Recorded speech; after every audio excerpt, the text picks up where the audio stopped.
सावन का महीना भगवान शिव को बहुत प्रिय है और इस मास में उनकी कथाएं भक्तों के मन में विशेष भक्ति और उत्साह जगाती हैं।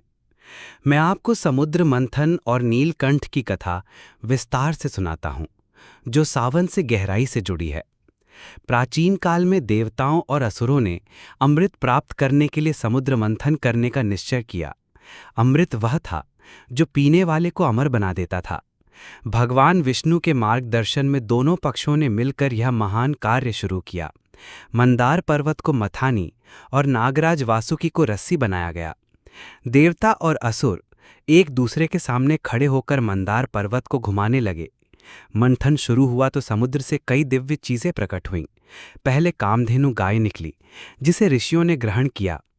फिर उच्चैःश्रवा घोड़ा और ऐरावत हाथी निकले, जिन्हें क्रमशः असुर और देवताओं ने लिया। इसके बाद देवी लक्ष्मी प्रकट हुईं, जिन्हें भगवान विष्णु ने अपनी पत्नी के रूप में स्वीकार किया। चंद्रमा, अप्सराएं और अन्य रत्न भी निकले, लेकिन अमृत से पहले एक भयंकर विष, हलाहल या कालकूट प्रकट हुआ।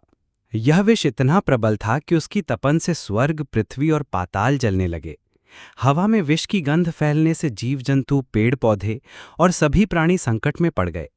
देवता और असुर भयभीत हो गए, क्योंकि यह विष समस्त सृष्टि को नष्ट कर सकता था। भगवान विष्णु ने सभी को शिव की शरण में जाने को कहा। सभी कैलाश पर्वत पर पहुंचे, जहां शिव ध्यानमग्न थे।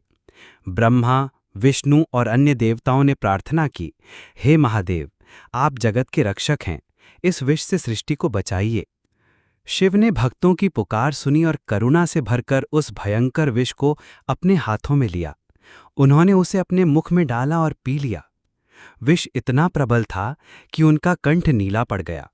माता पार्वती ने अपनी शक्ति से विष को उनके कंठ में ही रोक दिया, ताकि वह शरीर में न फैले। इस कारण शिव को नीलकंठ कहा गया।